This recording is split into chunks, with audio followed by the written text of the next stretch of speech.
Hello and welcome to the Milk Bar Podcast. This is a podcast that I have with a bunch of my friends where we like to talk about stuff that we may like, like video games, manga, anime, whatever.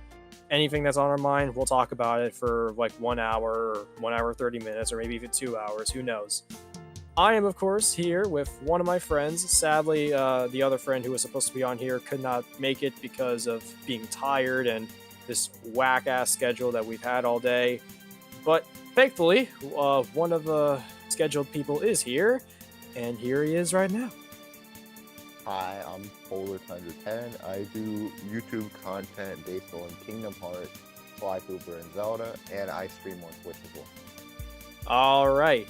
So, basically, this entire podcast is going to be based around The Legend of Zelda Breath of the Wild, but not just the base game, the first game that honestly has gotten a lot of, not flack I'd say, but it's definitely getting a lot more critical eyes, really.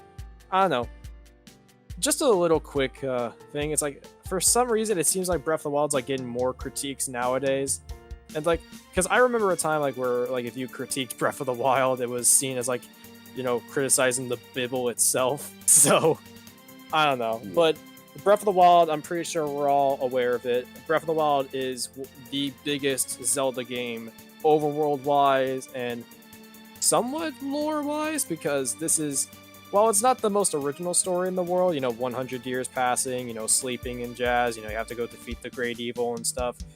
It's a massive game that's not really told by its story, but by its world. And while honestly that is one of the best things about Breath of the Wild, the overworld, even though there's not that much stuff to do with it after you get everything, it's all right story wise, but it's definitely not my favorite. And I'm kind of glad that we're talking about Breath of the Wild 1 right now, because that's actually the first thing that I have on this topics list. So before I start going rambling on and about my updated thoughts and opinions, because I remember I used to trash on this game's story a lot. I'm actually gonna let Tidus here, go in. So Tidus, do you have any updated thoughts? Has your opinions really changed on Breath of the Wild? Have they started dumbed down, or have you gotten more critical of the game? Or I've been very critical of the game ever since I got I want to say 60 hours into it. And so a lot of what I feel with people being critical of the game comes from the fact that when the game first came out, it was considered perfect. Okay, this is brand new, this is different, this is what Zelda is, this is the best Zelda game of all time, right? And so those ideas that were introduced was when we actually took the time to digest them and realize okay, this is what they did, it came as a criticism, because the veil came off of how wonderful it is, and then people started to actually think about it and compare. So the reason why I think Breath of the Wild is overly criticized in that point is because it was deemed as perfect when it shouldn't be because it shouldn't have been like that. It was a really great game, but not a lot of people pointed out the flaws or what they just disliked about the game or had more mixed opinions about it. So it went from pure positive to pure more sort of negatively. So I hope with the next game, with Breath of the Wild 2 and Hyrule Warriors Age of Calamity, that people are more balanced on what they think of the Zelda game. All right. But yeah, my updated thoughts. Veterans of the channel may remember my edgy freshman year era, where I made a video that was very poorly made about my thoughts on Breath of the Wild story. And the main points to take from that video was that I thought that there was no characterization for the champions, there was no actual threat to Hyrule, and some of that still holds up. I still think Calamity Ganon was a little bit of a letdown of a villain, because the concept of Calamity Ganon in general was such a great one. It's this embodiment of evil. It's not even Ganondorf anymore. You could see that Ganondorf has went off the deep end. He does not care about what happens to him. He does not care if he turns into a demon. He just wants power. Like, Yeah. and that power turned him into this giant boar ghostly monster. And honestly, like nowadays, even Calamity Ganon remains in his, malice, flying boar form. That remains like one of my favorite Ganon designs of all time, even though it's not the traditional giant pig Ganon that everyone's like so accustomed to, even from the original Legend of Zelda. But my main issue is that Ganon rather, really didn't do anything during, 100 years later. And I feel like it kind of dumbs down his entire point for being there, because his entire point is to basically bring destruction to all of Hyrule. And I feel like him just sitting there for 100 years, it didn't really give the point that this guy was a absolute threat that we need to stop. And I feel like what dumbs Breath of the Wild story down is the fact that it took place 100 years later. And honest to God, if Breath of the Wild took place like 1 year later, this is something that I constantly bring up with like my friends, and honestly, I'm kind of surprised they haven't told me to shut up about it already, because that's how much I bring it up. But I feel like 100 years is a little bit extreme, especially with the injuries that Link actually took. It doesn't look like Link actually took that much damage. And as, Tidus said, I do hope that Age of Calamity actually goes into more detail on what actually happens to Link, and like not just like say, oh, he's hurt. Yeah. He needs to go to the Shrine of Resurrection. I feel like that with this, like with Hyrule Warriors coming out, we'll discuss that after Breath of the Wild 1, like with the updated topics and stuff. I feel like with this new game coming out literally next month, like we're literally almost there. I'm super excited for that.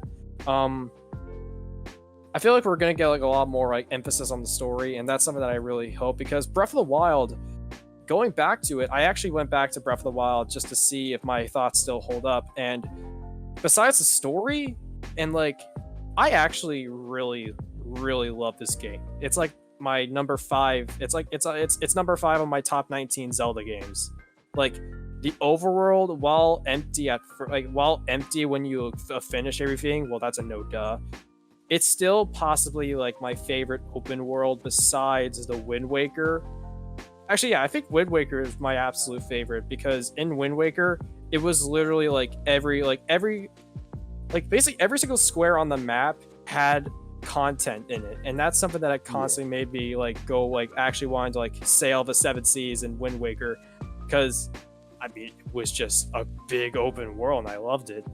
And Breath of the Wild has a lot of those like features where it's like, hey, yeah, like this is a great thing to find. It's like shrines are still satisfying to find. I thought I was sick of shrines, and I definitely am when it comes to Champions Ballad, but shrines in the base game, they're actually pretty fun to collect.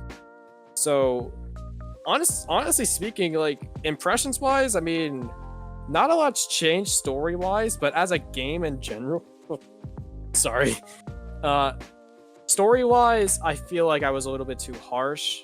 I feel like saying that the champions are literally just like tropes. I mean, they are just tropes in the beginning, because like they're not really given as much character, especially Rivali. I hate Rivali, fucking chicken legs. Like the champions are good characters, except for Rivali. At the first glance, I love Urbosa. Like going back to this game, I love Urbosa. Like I forgot how much like, actually, Tidus, what was your favorite champion? Like out of all the 4, and I guess including Link, but Link sort of doesn't count because he doesn't have a voice or well, he has a personality 100 years later. I think I would have to agree with you. It's either Urbosa or Daruk. And it's more so me basing it off their champion abilities, but like those are the only 2 characters where like because like the characters don't have much base to them, so like I agree with that. Like it's for me, it's either gonna be Daruk or Urbosa for that reason. Like they're the most likable to me. But it might change when they have more development, like when Hyrule Warriors comes out. We'll see. Yeah, I actually used to hate Daruk a lot. Not hate, but mildly dislike him, because I actually thought that he was the big dumb guy.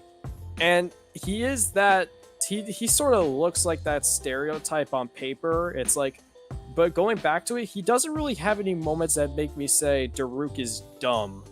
I mean, sure, he's like the one that does not pilot his divine beast as well, but I just think that's because, you know, Gorons are very, like, not aggressive, but they're very assertive creatures. Like, Gorons are not really meant to, like, sit down and have a peaceful, you know, mindset. So controlling that divine beast, that takes hours and, like, a crap ton of concentration and just, like, inner peace and all that. Or at least that's what I assume. That's how you pilot a divine beast. You gotta have all that, you know, focused energy and stuff.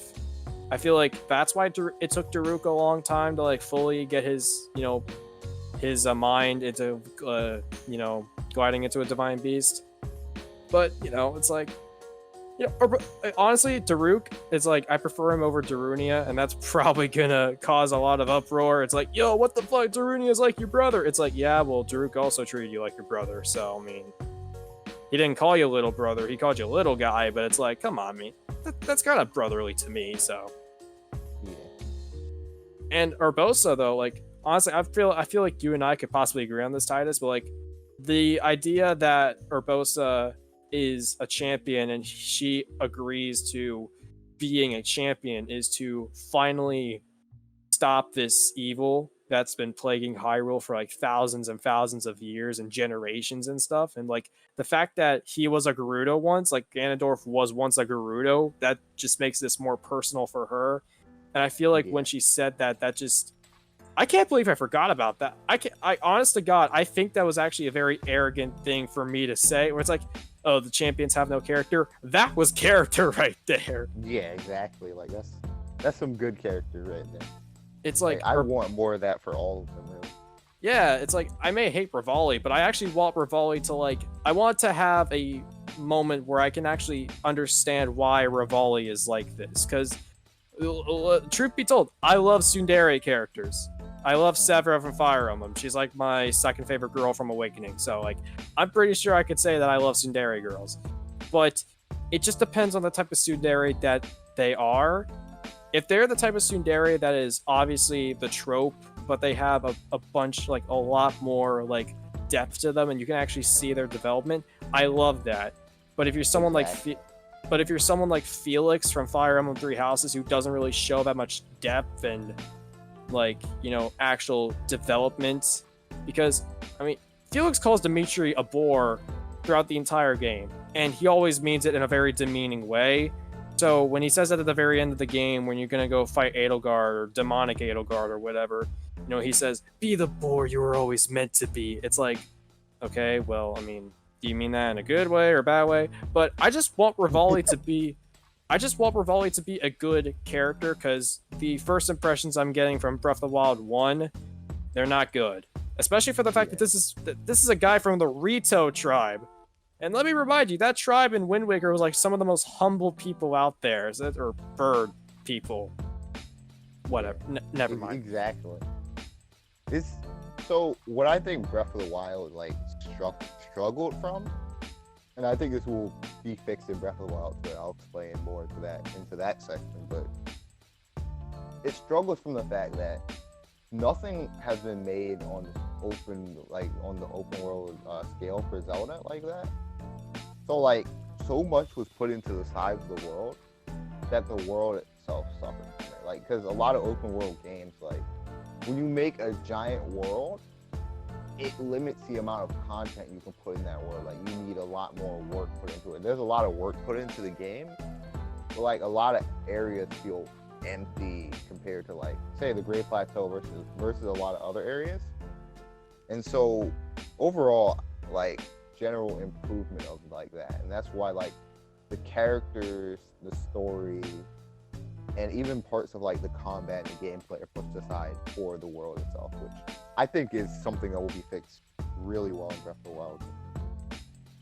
Yeah, and honestly speaking, like, yeah, I will admit there are some areas, besides the shrines, the overworld does feel kind of empty, and that's something that I kind of hope that Breath of the Wild 2 has, but as we all know, like, we'll get to that, like, when we get to that.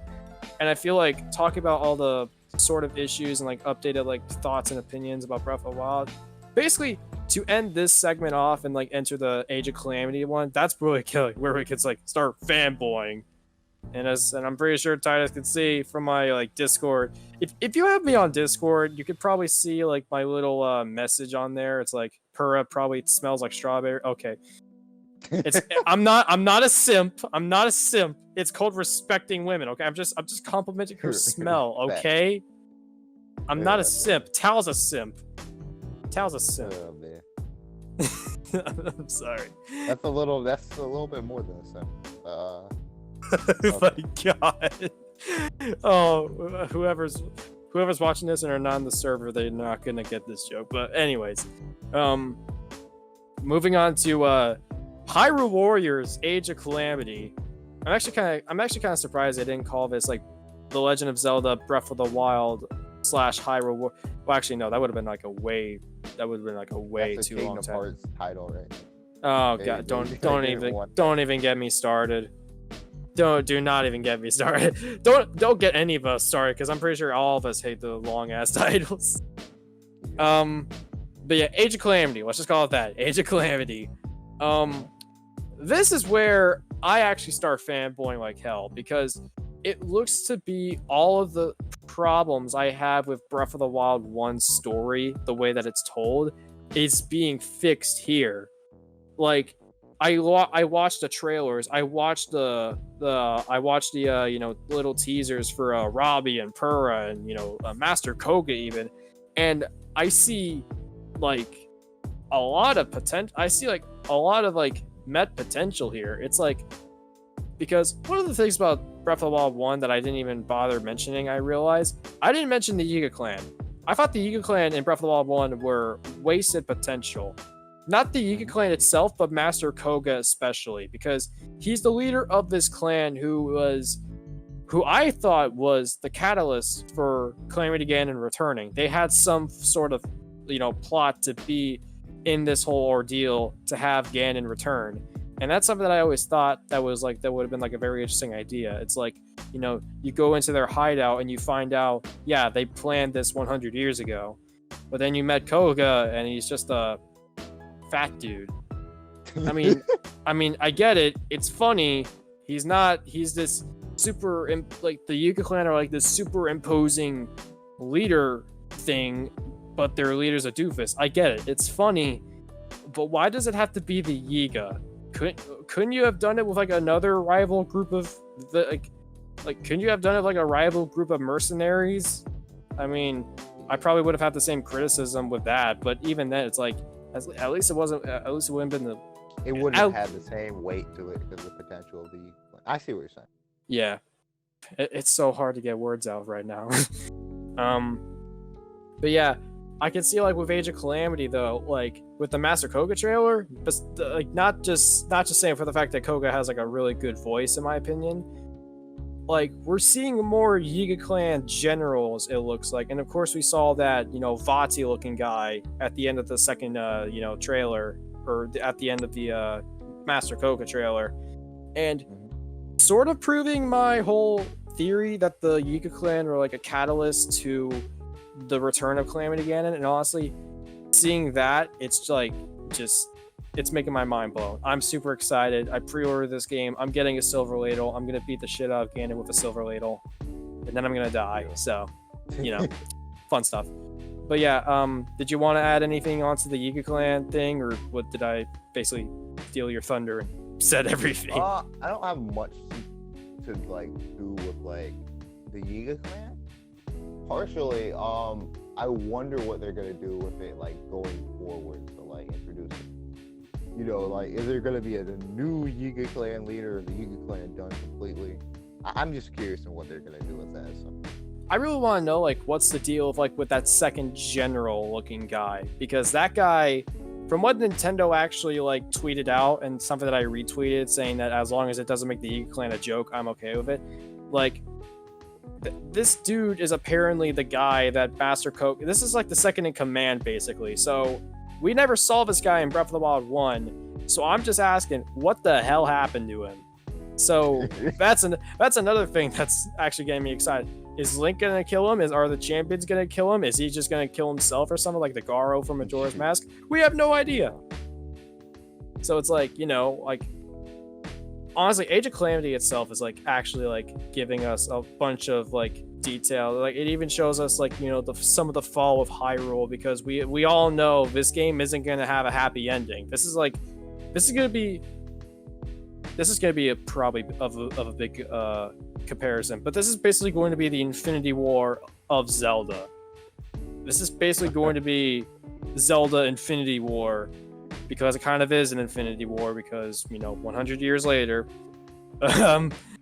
and like it's just gonna be a story where the bad guys win. Ganon basically kills everyone. So yeah, the work is done. Basically, he's like, Ganondorf literally just said, "Fine, I'll do it myself." He gets impaled or something like that, like by that hand thing from the Breath of the Wild 2 teaser, and then he just turns into a giant pig monster thing. Like you always do.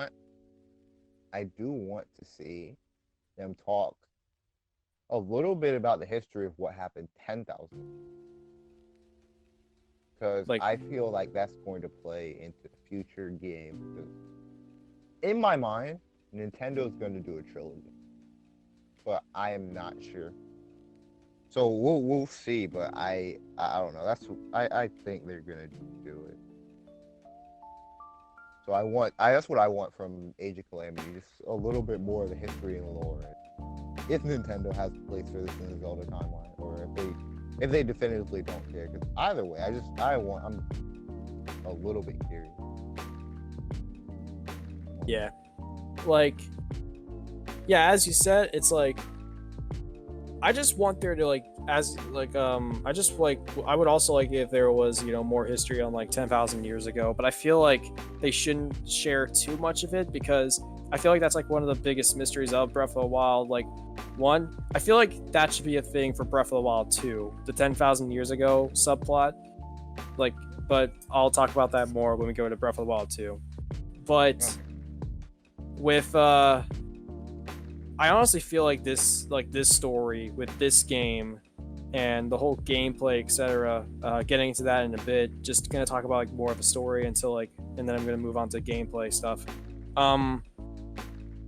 I honestly feel like with the whole story aspects, I feel like we're gonna get like more insight on the champions from what we see, because from the trailers that we've been watching, like I noticed that they're not always wearing their champions like blue. They're not always wearing the blue champion stuff.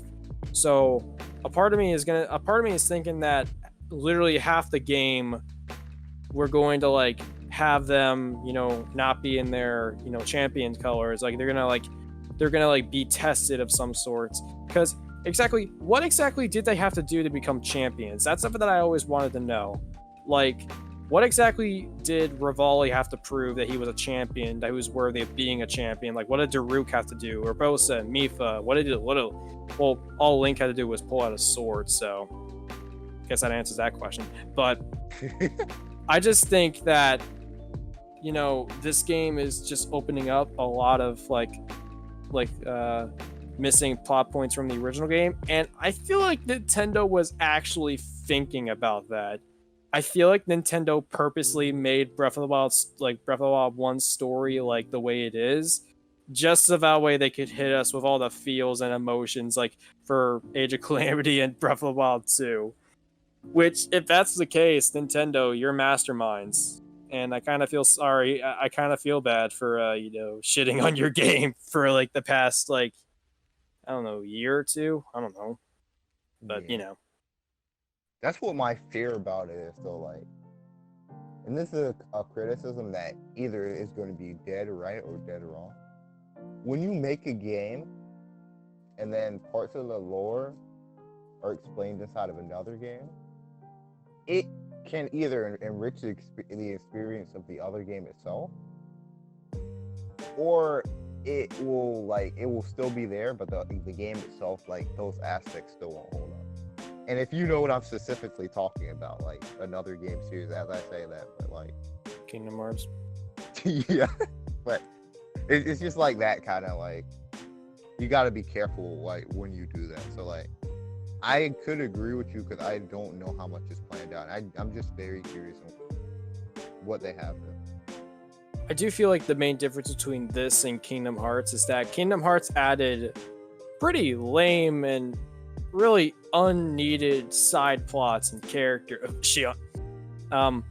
Yeah. And like, God, I'm sorry for any one of my friends that are Shion fans. I'm sorry, but she's trash. So I'm sorry. Well, I'll agree with that. Of course you agree with that. That was the biggest meme back on Amino Tide. It's like this guy's biggest meme was that he was the #1 Shion hater. I still am, but they hated Tidus because he told the truth. But I feel like what this has a difference with Kingdom Hearts though is that like this is gonna actually like give us the details of the story that are actually needed, and it's not gonna be like adding a brand new they are adding a brand new character, like a brand new villain, technically two, with like that general and like that Vati looking guy, but as long as they don't become important, well, that's extremely subjective right there. Yeah, it's all an implementation. I can't really say it's going to be good or bad. Yeah, I honestly think it's probably good because in the end, I like it when you flesh out a story. I like it when you flesh out a plot point that was explained in something else and you continue it in a prequel or a sequel. It's like that's why I really like prequels and sequels so much, but it depends on how they're done. So that's why I like the Star Wars prequels, because of the story. It's like you could say what you want about the movies, but the actual story is like really good in my opinion, and that's why the Star Wars sequels are actually pretty freaking bad. But honestly, if I were to explain that, I would basically be repeating every other YouTube video that you've probably seen on the internet, so I'm not even gonna bother. Plus, this isn't even a Star Wars discussion, so sorry. Talk about Purah and my love for Purah and how I just wanna hug her while she's working on her stuff and drinking her coffee and getting tired and just take her. Somebody else wants the 100 years later version.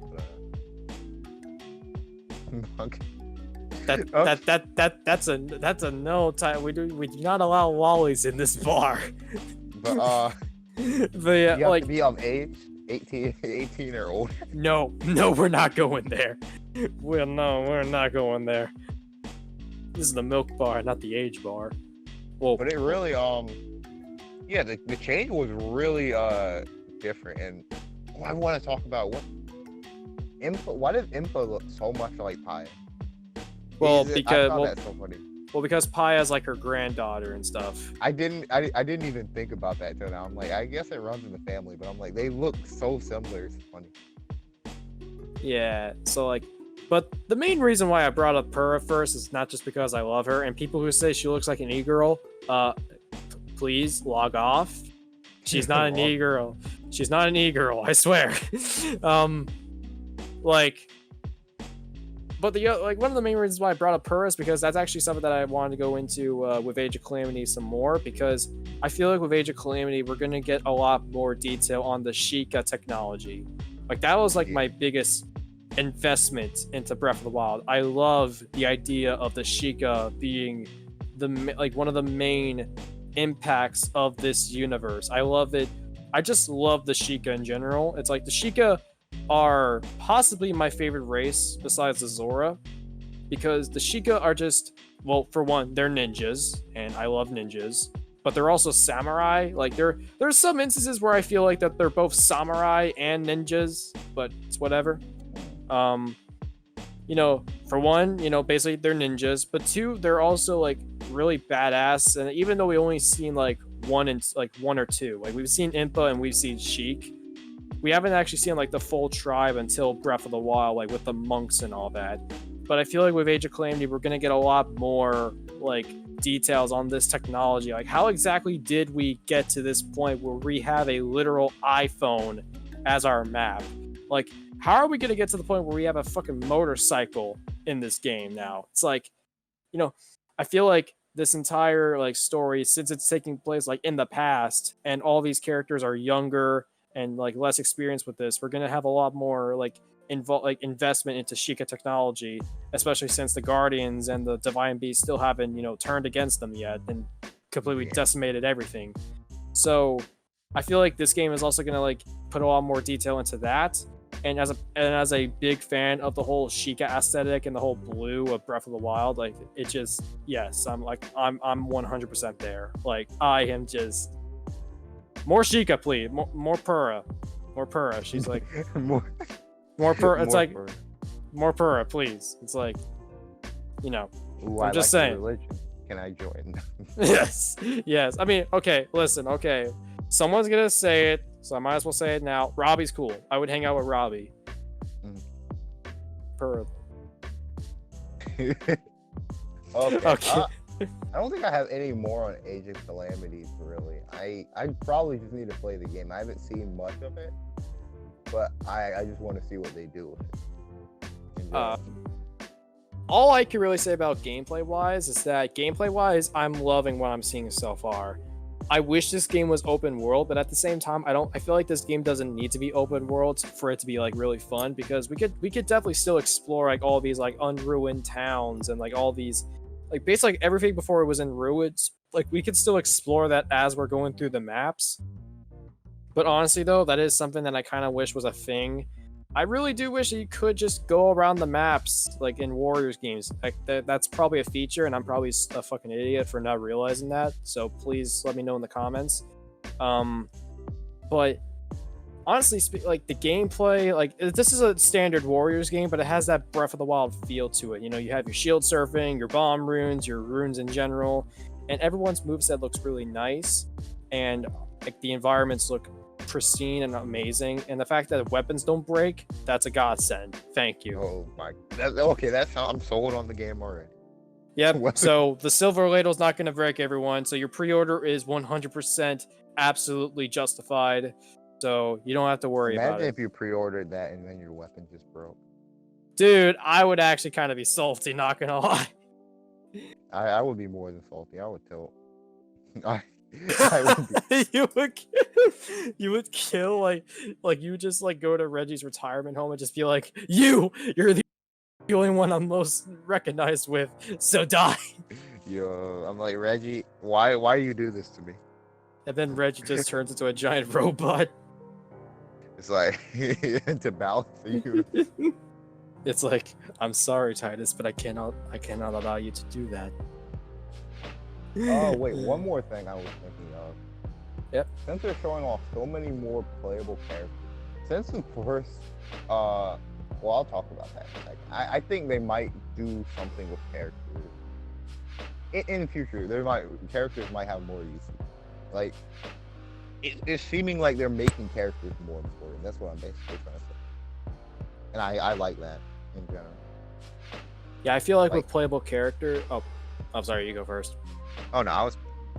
Oh, sorry. I cut out there, but no. I feel like with playable characters, I feel like we're definitely gonna have like a good amount of playable characters. Not as much as the original Hyrule Warriors, but I feel like there is going to be DLC. I feel like there is going to be like DLC for like some classic characters that we haven't had in like the original Hyrule Warriors. Maybe, I have no idea, but I could definitely say Link and Impa are already confirmed to be Link, Impa, Zelda, Daruk, Rivali, Mipha, and Urbosa, well, they're already confirmed, so that's 7 characters already.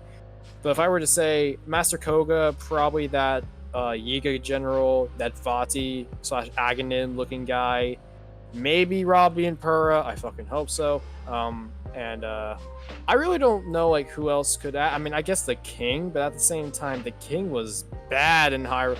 I see people wanting the King of Hyrule to be a playable character in Age of Calamity, and I'm just like, man, why? He was bad in the original Hyrule Warriors.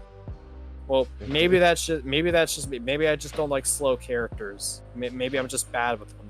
That's probably it. I'm probably just bad, but well, then again, I mean, the King of Hyrule being playable, that would actually be pretty cool, because I think he was a warrior at one point, but I can't remember. Honestly, speaking about that Aghanim character from the trailer, like the Master Koga one. Wait, Ty, I was like, before we go in, like, have you actually seen the Master Koga trailer, just to be 100% clear? No, I have not. Have not seen it. Oh crud. Well, I guess you're just gonna have to take my word for it or watch it as I'm explaining this little snippet, because this is actually gonna transition to Breath of the Wild 2 now. Wow, we're actually going through this way faster than we usually. Yeah.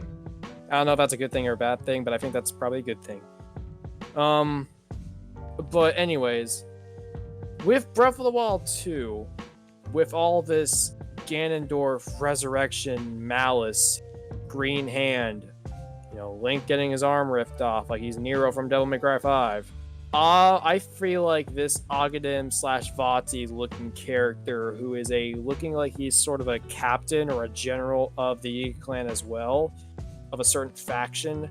I feel like this guy is going to be that type of Aghanim character that is basically going to be the ultimate catalyst for how Calamity Ganon returns.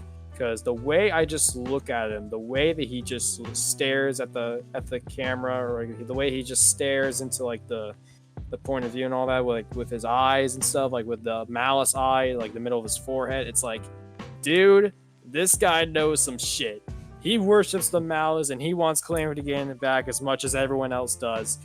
And honestly, it's like, I'm a huge fan of, well, I'm not a huge fan, but I'm a pretty big fan of like the Aghanim whole thing with A Link to the Past.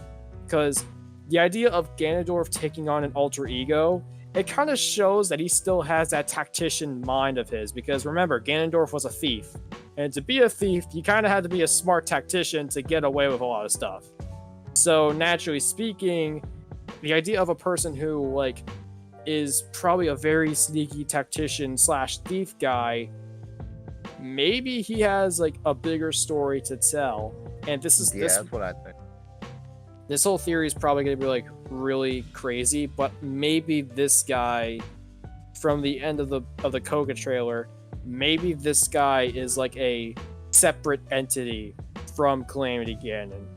And this is somewhat where I get into like DMC5 story, like spoilers talk and all that. So I guess if you don't want spoilers, then just skip to this time code right here, and yeah, just mute it and wait for it to disappear. Wait, before I do that, like, Tidus, like, do you not care about 5 spoilers or all that? Because I know I'm immune to spoilers. Spoilers do not hurt me. Okay, that's good. So you're basically the equivalent of Superman when it comes to spoilers. That's good. That's good to know. In Devil May Cry 5, the character V is the human side of Virgil. The character V is meant to represent his fears and his basically nightmares of what he did that was evil as Virgil when he was still alive as, one complete entity. And he was separate by Virgil himself, so that way Virgil could actually kill Dante for once. And, of course, at the very end, V returned with Urizen and fused together, basically, like the Super Saiyan fusion and shit like that. I don't know. I don't watch Dragon Ball, so roast me in the comments if I got that wrong. I can't be critical and make a shit ton of references. I'm not that good yet. But yeah, basically, Virgil's back. V and Urizen fuse together, and Virgil's back. That's something that I kind of think that this guy is like. I feel like this guy. So, let me see if I can get what you're saying, right? Yeah. So are you saying that this guy, in theory, is the human part of Ganon, or he's a part of? He's basically Ganondorf and Ganon existing at the same time. Is that what you're getting at? I wouldn't say he's Ganondorf per se, because Ganondorf's body is like underneath Hyrule Castle. Okay, so some connection to it. Yeah, like some connect. Like as I said, like Aghanim was like a complete alternate identity of Ganon in A Link to the Past. I feel like he's probably going to do something like that again. Like Ganondorf's spirit has made this proxy almost. It's made a proxy of his spirit. And now it's looking to reunite with the beast. Not the man, not the thing that makes him a man, Ganondorf. He wants to be Ganon. Oh. And that's probably why we don't see this mysterious man in Breath of the Wild 1. Maybe by causing the calamity, he dies, but he doesn't care. Because he either dies by doing his one mission that he wants to do, or he fuses with whatever source of malice and becomes this Calamity Ganon because he's somewhat of a part of Ganon. It doesn't make much sense, and I'm just taking a plot from DMC5 and I'm just putting it into Zelda. I get it. It sounds stupid. But honestly, I think this guy, as I said, is the catalyst of everything. But I feel like, like this guy is like Age of Calamity is just gonna like go into everything. And like that's like something that I'm like, that's like the most hyped I've ever been. It's like, sure, I may be attracted to Purah, that's an understatement, but this guy has my full attention. And honest to God, it's like, I know Nintendo can make really good stories. Nintendo is sometimes a master at making good stories. We don't talk about Fates. We don't talk about fucking nowadays Paper Mario. We definitely don't talk about Other M. But basically speaking, Nintendo are great. Nintendo is great at making good stories, and I feel like this game is going to deliver on that. Yeah. Well, hell, I wonder. Oh, my bad. What were you saying? I was just gonna finish off by saying Breath of the Wild story is good, but I feel like this story is going to be great, and I'm gonna stick by that until the game comes out, and then I see my final verdict, and then people can come back to this podcast whether or not I was right or wrong, and then we're going to be like, all right, well, Steven, you were wrong, so it's time to bully you. Yeah. All right. Well, I think whatever he was planning or whatever he did is going to be relevant in Breath of the Wild too, because like I kind of hate to think about like that kind of thing, like, but it is kind of like crazy 10 billion like IQ plan to do something and like, oh, this is gonna pay off 100 years later, but like I kind of get that feeling, or whatever he did, it's going to have an effect later. Not that whether it was intentional or not, it's going to have an effect. Whatever this character's role is.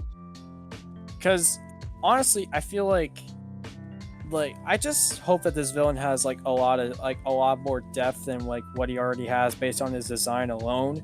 Because I just don't want him to like be this guy who is completely okay with his death and stuff. Like I feel like, because I don't know, like there are characters like that I do really like that are literally going to their death, but they don't really care if it's like, hey, listen, as long as the mission gets done, I'm okay with it. But I kind of feel like instead of having another Girahim scenario, I kind of want this guy to like be someone who is trying to get Calamity Ganon back, but sort of maybe try to manipulate the power, try to use it if he's not a certain like pawn or proxy of Ganon, which he pretty much kind of is. Proxy, like depending on like the definition of proxy that you go with. But it's just. But going into Breath of the Wild 2 and like Breath of the Wild 1 in general, it's like I feel like what this guy could possibly do could possibly change a lot of stuff, and like eventually goes into the whole reveal that Ganondorf's body has been literally trapped underneath Hyrule Castle for God knows how long. Like we have no idea how long his corpse has been down there, dude. Yeah. Probably 10,000 years. Now let me stop. 10,000 and hold on, like 10,100 years. Yo. That's man. Yeah. That's gonna be pretty wild. For Breath of the Wild 2, there's two things about it. Like this, well, I'll go into the story first since we're talking story. I think the story is going to be an overall improvement. Not because I think the story of Breath of the Wild 1 is necessarily bad. The story of Breath of the Wild is structured based on the point that you're looking backward. So, the only sense the story moves forward is fighting Ganon. The only thing that's relevant to like in that timeline that goes on is defeating Ganon. Everything else is like you're just fixing stuff that happened. So like it's looking back, right? Versus a plot of Breath of the Wild 2 that will most likely look back, but the actions of it will have its own story. So it's like it's going to be a forward flowing story. So I think like it will be more well received than Breath of the Wild 1 story. And it will people will like it a lot more. And as of gameplay, I am not sure where they're gonna take this, but I want them to add more diversity to like the game to like play, because like a lot of it got repetitive, like Linnell's and just like the Blights, they were all very similar. So I want a little bit more gameplay diversity. Have like if it's still open world, like say you go to this area and there's a secret boss right here, like it's not just going to be a Linnell or something like that. Like just adding a lot more enemies and boss diversity in general. Like the gameplay, it works for how it is, so I guess I want more to that and more enemy patterns. Like it gets fairly repetitive, so I just want more of that, like more like Thunderblight Ganon that like actually fairly challenges you and forces you to use different gameplay elements that you wouldn't expect to use, instead of repeatedly doing a lot of, or doing it at different pace, I guess. Oh yeah, like with Breath of the Wild 1's combat, I feel like it, like as you said, like it does get a little repetitive when you're fighting the same enemies over and over. And the Lynels are like my favorite enemy in the entirety of that game. But even I can admit that fighting them over and over and over again, especially trying to get like all the weapons that they have and stuff, like trying to fight like every single Lionel in the overworld, it does get a little repetitive because they don't really change that much besides the way they hold and attack because of the weapon that they're holding. And the lack of enemy variety, you know, like there's not that much classic Zelda enemies. I mean, sure, we had the Bokoblins, we had the Moblins, the Lizalfos, but it's like, you know, there's a lot more Zelda enemies than just those and Keese and stuff. So I feel like with this new game, this darker game, according to Eiji Aonuma, it might be darker than Majora's Mask, all things considered, that's going to be a hell of a title to pass. You know, yo, if he could do that, it's kind of wild. I feel like because of the fact that this is pretty much Ganondorf coming back to life and Hyrule Castle literally ascending up into the air, we're gonna get a lot more like variety when it comes to the enemies. I personally think because of the fact that this is going to be Ganon's, I feel like Breath of the Wild 1 was definitely a Link and Zelda's game. But now Breath of the Wild 2, this is Ganon's game. He ain't fucking around anymore. He is going to kill people, and it is going to have consequences. And he's just sitting there chilling, rotting, as you do on a Saturday, you know? I will say this is going to be kind of wild, right? And this is just for my personal game preference. I want them, and people are not going to like when I say this, I don't think. Because Breath of the Wild is a semi-RPG, and this is a grand debate, the greatest debate of all time. Is Zelda an RPG game? And I always disagree with it. But Nintendo more so leading to like considering Breath of the Wild RPG, right? So I'm thinking they should dabble a little bit or a lot more into RPG elements if they want to. Not too much where it becomes a different game. But I feel like that would help with the combat diversity concept. There is faults to an open world RPG game because it's not like a perfected genre, but I feel like it could pay off if it would be interesting to see it at the least. Not that like they need to do it or nothing. Like, I would love it in concept. And as for map, going back to what I was saying about Breath of the Wild 1's map being too empty, the fact that they're reusing the map, or reusing most of the map, is really good because they add on to it. Instead of making a whole new map and having the same problem, you can more likely like, okay, what can we change about the map? What can we just do? It's like updating an online game, but probably on a greater scale. So I have more hope that there will be content and that will be very new and refreshing. Yeah, totally. Like, honestly, I kind of want to see how they could possibly like put a lot more diverse into the combat, especially with enemies like the Re-Dead, Dead Hand, and maybe even the Garo from Majora's Mask. Like, I just want a lot more darker and creepier Zelda enemies. As I said, you know, I feel like this is definitely going to be like Ganon's game now. So I feel like having like a lot more like enemies in this that are like a lot more on the darker and creepier and honestly fucking terrifying vibes.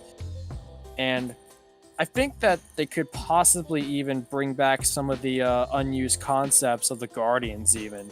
Like, I'm pretty sure you saw those like very creepy and very disturbing like concept art for the Guardian stuff, right? Oh yeah, I've seen like, some of them. Like, they look really creepy, but they look so awesome. And the idea that they looked like that before, it's like, it just makes me wonder what exactly like was the whole point behind their designs, and I feel like this game could deliver on that. Because looking at the trailer, it does not feel like a trailer that you think something good's gonna happen. You just know something bad's gonna happen. It's like, it's coming. It's coming. And of course, bad stuff looks like it's happening. Especially since Hyrule's like, it looks like it's going to be like ascending up to the sky, I think. Maybe we could bring back stuff like the city in the sky. Maybe we could bring back, like enemies like, I feel like, God, that dragon's name, God, Argarok? Yeah, there we go, Argarok. Yeah. Like Twilight Princess? Yeah. Like, you could bring back an enemy like Argarok, or maybe you could even like bring back an entity like Majora, maybe? I don't know. Well, that's a very huge step. Majora coming back is kind of wild though. Like when you make that decision, like you gotta be like, okay, like what are we doing here? You have to think that out a lot. Oh yeah, because like Majora is like the most powerful and the most terrifying entity in the entire Zelda franchise. Yeah. Like, he is more powerful than Ganon, dude. Or at least that's what I always thought of Majora. That's why he's probably my favorite villain in the entire series. Like, he's just so fucked up, and it's just... Yeah. I kind of want Ganon in Breath of the Wild 2 to be like Majora in a sense, where it's like, he knows what he's doing, he knows how to do stuff, and he does a lot of stuff. And, it's like... Because I'm not gonna lie, Majora creeps me out. Especially his laugh. So I'm just saying, I want Ganon to creep me out too. And especially the enemies, because I have no idea how the hell they can make Dead Hand more creepy. Because like, Dead Hand's already creepy enough, but a Breath of the Wild version, I can honestly say that they would probably make it the creepiest looking enemy in the entirety of Nintendo's entire history. So not looking forward to that, but at the same time I am. So call me a masochist. I don't know. Two more things I guess I should say. This goes a little bit into the Breath of the Wild. The second one goes to a little bit of like the theory. But so I want a crafting system for weapons. If they are going to bring back the same thing, I want a crafting and a leveling up system for weapons. Because weapons breaking is a thing that people always thought is a problem. Like it's not really a thing that's been debated where like this could be handled better. So I want them to find a way to implement that in some way. And weapon leveling up, I've said this before to a whole bunch of people, but weapon leveling up would be a good way to explore combat diversity. Like, say, like, okay, you have an axe and you have a sword, and it works a little bit differently, right? You can level up and gain more skills, or just different ways to use it. So it promotes trying different weapons, I think. Yeah, also, like... Oh, my bad. Oh, no, you continue. Also, I think, like, it would be, like, for, like, having higher level weapons, it would work, like, a lot better. You could introduce a lot of, like, older weapons and just, like pay homages to, like, like Fierce Deity Link Sword or something like that. Like, having that, like them at weapons having abilities, like, that would be sweet. Like, besides, like, the darker enemies and stuff, I feel like Link getting his arm engulfed by that green thing, that other green arm. Like, I make this joke all the time. I feel like he's gonna get his arm ripped off, his sword arm, and he's probably gonna get it replaced with a Sheikah Techno arm. That would be awesome. Like, I honestly don't have a full-on like moveset that the Sheikah arm could possibly do. I mean, it could have an excuse to have Link have the Sheikah runes while Zelda has the Sheikah Slate again. So I guess that could be like its main gameplay thing if that does happen. But mainly I just want Link to have a Sheikah arm because I just think it looks cool. So there's not really that much to talk about that whole theory I had. It's like, oh, Link might get a Sheikah arm. Oh yeah. Or maybe his arm is just going to be glowing green that'll have some special abilities. I don't know. But with the gameplay, I honestly hope like with the gameplay that they make Zelda playable and they give her like a lot of things, like not a lot of things, but like just a decent amount of things to do that doesn't make her overshadow Link. But I also don't want Link to overshadow Zelda. I want it to be balanced between the two characters if Zelda is playable. I would want co-op if Zelda was playable. Oh, that would be nice. Maybe they can actually get it right for once. Yeah, that would be amazing. Going into the theory about everything floating into the sky, I don't know if they've ever done this, but I want to see them introduce angels and gods into Zelda. Like, I know there's gods that exist, but like you physically can meet gods, and like not necessarily like, oh, this god is necessarily good or bad, but like how more so powerful beings. Like I think it would be fitting, because like when you have a long running series and you have like a big title into it, my biggest pet peeve is like when the newest games don't add anything new and they take from all the older games. So I really want to see them try and add a lot into the game. New enemies specifically. I like the aerial foes from like Twilight Princess 2. Like that would also be really nice. Yeah. Like maybe we'll have like brand new ways of traveling too, not just on foot or by horseback. Maybe we're gonna have like sky travel. Maybe we're gonna have sea travel now, because I feel like not exploring the sea was like one of the biggest was one of the biggest downers for me in Breath of the Wild. Like not being able to explore the the like under the sea, especially since we got the Zora armor. So yeah.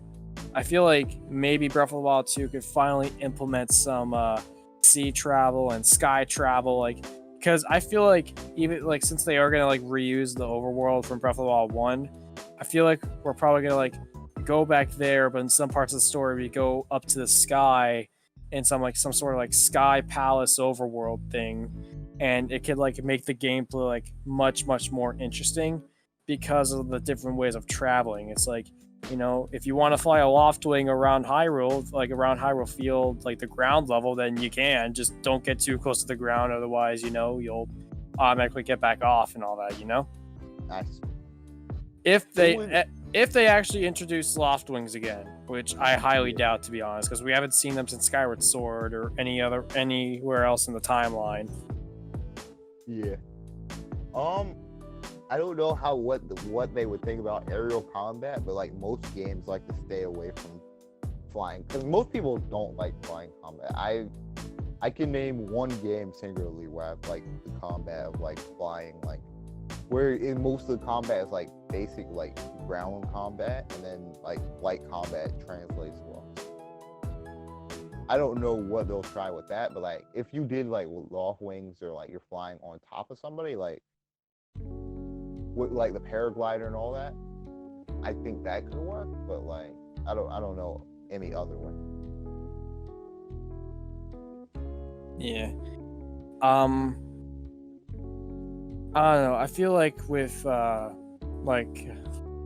aerial combat, I feel like it's gonna be like kind of like how it was in the original game, where you literally just have to open and close your paraglider 24/7 just to make sure you don't run out of stamina. I don't know. I really don't see them like making an entire like fighting system based off of aerial and sea combat. I feel like it's probably just gonna have to be just wear your iron boots or open and close your paraglider, and yeah. I agree. So let's see. Talked about the Sheikah Techno Arm. We talked about darker enemies, new travel, and new mechanics and shit. Hold on, let me see. Ganondorf will be right. Well, that's an obvious one. I don't even know why I have that there as a theory, because it's pretty much obvious at this point. I guess one thing, one of my final things I'll say about theories wise is that I kind of think that the Sheikah and the Hyrule royal family probably have a deeper, darker secret to tell. And I feel like this whole new era for Breath of the Wild with Age of Calamity and Breath of the Wild 2, but 2 specifically, we're definitely going to see a lot more of a darker side to the Sheikah, especially because even though the Sheikah are like my favorite race besides Zora's, the Sheikah are still they still have a pretty screwed up history, all things considered. Because if you remember in Ocarina of Time, the Shadow Temple was literally a base of operations used by the Sheikah as a torture chamber, basically. Like that was in the lore. Like, of course they didn't use it like as much nowadays, but they still used it back then. So it's still in their history. And like, I kind of want to see something like that because I was like, why exactly is Ganondorf underneath Hyrule Castle of all places? Why isn't he like underneath the Yiga clan's hideout? Because maybe the king actually commissioned Ganondorf be imprisoned and killed there. Who knows? A deep dark secret that he had to do, that he had to keep from Zelda and everyone else for the sake of Hyrule, for the safety of the kingdom and all that. And of course that bit him in the ass. I feel like that would just, I feel like that would like cause a really, honestly, a really good twist in the story, because we know King Rome to be this strict father who saw the princess as a princess first, a daughter later, when the whole Calamity thing was amok. But this would definitely start probably like having a lot more story elements for Zelda too, and possibly even for Link. Because remember, Link was pretty much a knight his entire life. Basically, he has trained relentlessly to be a knight of Hyrule and a knight for the king and Zelda and all that. So having Link hear this stuff about the king and the Sheikah and like all these people that he basically trusted in all his life and stuff, it's like, he's like, so basically the entire reason why this shit's happening is because of you guys. That's great. That's great. That's great. And if that's actually the case, I actually hope that Link talks. A lot of people do not want Link to talk, but I say we give that man a voice. Like, he deserves to talk. Like, Breath of the Wild 1, 100 years later, he is a completely different person. Like, he is more sarcastic if you look at the dialogue options. The dude has a voice. Like, we just need to hear that talk. Like, we need to hear him talking. I don't see why we can't. Yeah, I agree. Secret ending, not like secret ending, Link. Oh, Link Lord. Yawns. Like, it's just, I just want Link to have more of a character and not just, you. I understand, self-inserts are nice and all, but I just want characters that I can like. I want characters that I can love. Because in the end of the day, if they make Link a character in the manga, even though the manga is not canon, the manga is really good. Like, Link in the manga, especially the Twilight Princess manga, he's really good. He has a personality. You can really feel for him. You can actually, like, understand, like, his take on things and his likes and dislikes and shit. It's nice. I want to see that more in an actual Zelda game. I want this to be canon. Oh, well, Tidus left the call. I'm sure he'll be back. But basically, just I just want Link to talk. That's basically the entire thing. My bad, technical difficulty. Okay. Basically, I just said that I just want Link to talk. That was pretty much the whole thing. Because, there's a lot of shit going around him, going on around Hyrule. So I feel like having him emote, and you let the call again, having him emote would just make the story a lot more, like, better, in my personal opinion. Oh. But yeah, anything to add on to that? Or I think with Nintendo with that is just like fear. I feel like they could get it right, but they failed so many times that they don't want to do it. Because like, it's going to be more of a mixed opinion than like most things that they do. Because like a lot of their games get rated like the Zelda games. Like, look, what Zelda game has been rated bad ever other than Triforce Zero? So it's like they I don't know. I think they're kind of wary of it because, like, when Link has talked, you have, like, the excuse me princess moment. So, like, I want them to do it, but I don't know if they're ready to do it. I think they'll do it, possibly. but it will just be on a lesser scale. That makes sense. Because like Link's been silent for like all these years, so it's gonna be like a huge game changer when Link actually starts talking. Yeah. But and then like he can never not talk again. But I feel like there's like one line of dialogue that fits perfectly with that whole scenario, and that's like from Iron Man 1. It's like sometimes you gotta run before you can walk. And I feel like that's something that Link could probably do when it comes to talking. Yeah.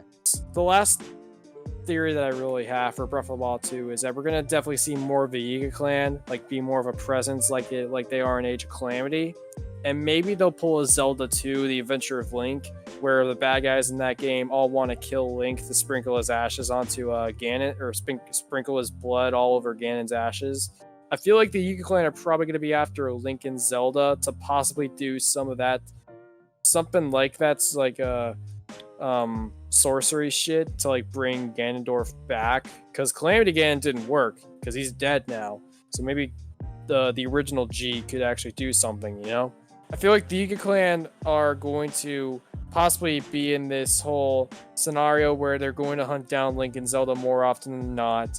Maybe they're going to get a new leader, possibly since Koga's dead. He literally killed himself in a, I guess, quote-unquote comedic way. And, you know, just the Yiga clan, I hope, are going to be a lot more threatening this time around, because, like, you know, they really want Ganondorf to succeed and keep on succeeding, so they might just try to kill Link and Zelda and, you know, sprinkle their blood all over Ganondorf's corpse or something like that. Some weird stuff like that, but, you know, sorcery shit. Things are going to get weird eventually, so, yeah. So, I guess, like, with the Yiga, I guess, final time I'm probably going to ask this, like, anything to add onto the Yiga clan speculations? I just want them. I do like the idea of them chasing after you. I just want them to have more of the Yiga clan types, because they have the big guys and the small guys. We want a little bit more diverse. We'll have the bow guys too. There's a lot more than one of them, but I want a little bit more to that. Like just a little bit more of the Yiga clan. So yeah, I definitely agree. Yeah. So I feel like that's basically it. Like, we basically said everything that we needed to say about the games in general. So we talked about our whole opinions on Breath of the Wild 1. We talked about our opinions on Age of Calamity, and now we just finished getting our thoughts and opinions, like our speculations on Breath of the Wild 2. And technically, we also did that for AOC. So honestly, like, I can't really think of anything to properly continue this. Well, then again, I feel like if I tried to, we would probably just start repeating ourselves. So I feel like we can call this a wrap now. You know, it's been like an hour. Looking at the clock right now, we started around 8:07. It is now 9:18 p.m. on Friday the 16th. I'm honestly saying this now just so that way people can, you know, see how long it takes for me to upload this video. Hopefully not too long. But yeah, that was basically the first episode of the Milk Bar. I have no idea if this is going to be like a weekly thing. Probably not, but I am going to try to have like me and Tidus are probably going to have like this little like thing where we're going to talk about like, oh hey, like when are we going to have more quote unquote episodes of this podcast out? But yeah, I have some fun discussion ideas. Oh yeah, so like I feel like what we're probably going to do with this whole podcast idea is that for this time we're going to do it on my channel, and then the second time we do it on Tidus's channel, and then we rinse and repeat. We go back and forth, you know, like it's like a pattern, you know, my channel, his channel, my channel, his channel. So if you guys want to continue watching this podcast, this is the very first one that we technically did that was mostly successful.